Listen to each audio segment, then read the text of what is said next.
Hello friends and welcome back to RSL tutor.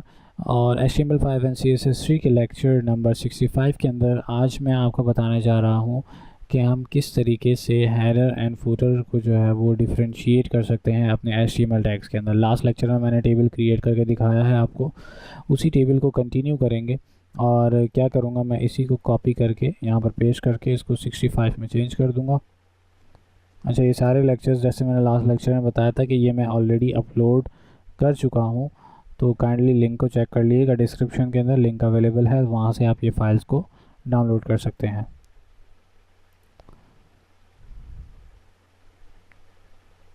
ठीक है, ये हमारी फ़ाइल यहाँ पर ओपन हो गई और जैसे कि लास्ट मैंने आपको दिखाया था कि ये हमारे पास डिस्प्ले था टेबल का। ठीक है, अच्छा इसमें अब हम क्या करने वाले हैं, आज मैं आपको जैसे कि लेक्चर है कि टेबल हेडर और फुटर जो है वो किस तरीके से बनाए जाते हैं। बेसिकली 3 तरह के यहाँ पर टैग्स इस्तेमाल किए जाएंगे अब इस टेबल के अंदर। इसको थोड़ा सा एडवांस की तरफ अब मूव ऑन करते जाएंगे। जैसे कि लास्ट मैंने आपको टेबल रोज़ और कॉलम्स के TH के बारे में बताया था कि किस तरीके से बनाया जाता है। उसी तरीके से आज मैं यहाँ पे बता रहा हूँ आपको 3 तरह के टैग्स। एक कहलाता है टी हेड, दूसरा कहलाता है टी बॉडी और तीसरा कहलाता है टी फुट। ठीक है, इसके नाम से ही अंदाज़ा आप लगा सकते हैं।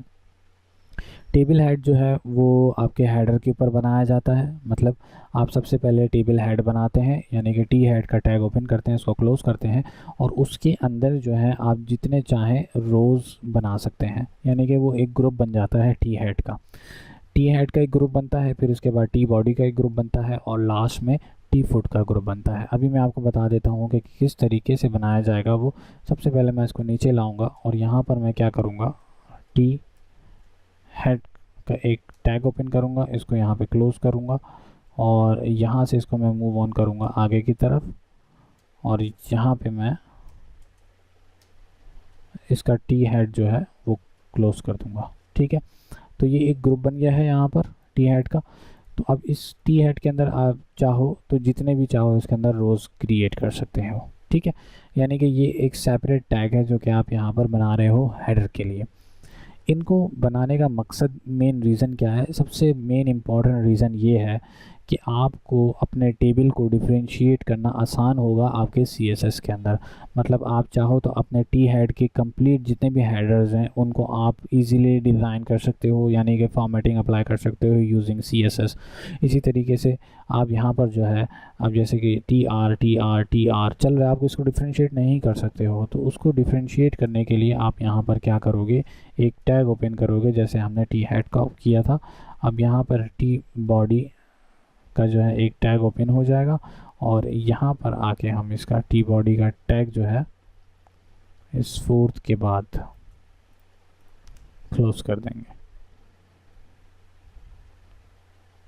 ठीक है, अब यहाँ पर हमारे पास टी बॉडी भी यहाँ से लेके यहाँ तक क्लोज हो गया। ठीक है, उसके बाद हमारे पास लास्ट है टी फुट, यानी कि टी फुट ये आपके ऊपर डिपेंड करता है, आप जितने रोज़ बनाना चाहो बना दो। सिर्फ और सिर्फ हम ये इस्तेमाल कर रहे हैं डिफरेंशिएट करने के लिए। ठीक है, टी फुट का टैग ओपन हो जाएगा और यहाँ से लेके यहाँ तक इसको हम क्लोज कर देंगे। आगे ले जाते हैं, इसको नीचे लाते हैं और यहाँ पर क्लोज कर देते हैं। ठीक है, तो ये टी फुट क्लोज हो गया, इधर टी बॉडी ओपन क्लोज हो गई और यहाँ पर टी हेड क्लोज हो गया। इसका सबसे मेन इंपॉर्टेंट रीज़न जो मैंने आपको बताया है कि ये सबसे ज़्यादा फ़ायदेमंद आपको होगा जब आप CSS जब क्रिएट कर रहे होंगे, तो इसके ऊपर CSS अप्लाई करना बहुत आसान होगा। इसका कोई, यानी कि आपके डिज़ाइनिंग के ऊपर कोई फ़र्क नहीं पड़ेगा, सिर्फ और सिर्फ आपको बैकएंड पे काम करने में आपको आसानी होगी। अब इसको अगर हम लोड कर लें अपने HTML का तो उसमें कोई फ़र्क नहीं है, जैसा था ये वैसा ही डिस्प्ले हो रहा है आपको। ठीक है, तो उम्मीद करता हूँ कि ये डिफरेंस जो है आपको हेडर एंड फुटर के जो टैग्स हैं उनको डिफ़ाइन करने का और उनको डिफरेंशिएटली यहाँ पर डिस्प्ले करने की वजह क्या है, और वो चीज़ जो है आपको क्लियरली समझ में आ गई होगी। तो उम्मीद करता हूँ कि ये आपको क्लियर होगा। अगर वीडियो पसंद आई हो तो काइंडली लाइक करना मत भूलिएगा। चैनल को अगर आपने अभी तक सब्सक्राइब नहीं किया तो काइंडली चैनल को सब्सक्राइब करके बेल आइकन पर क्लिक कर दिएगा, ताकि आने वाली हर एक नई वीडियो का अपलोड जो है वो आपको साथ के साथ मिलता रहे।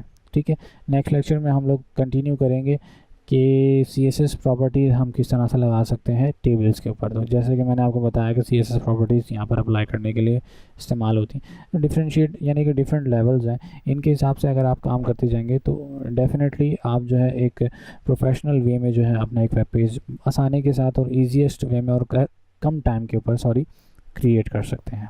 ठीक है, तो मिलते हैं नेक्स्ट लेक्चर में, तब तक के लिए अल्लाह हाफिज़।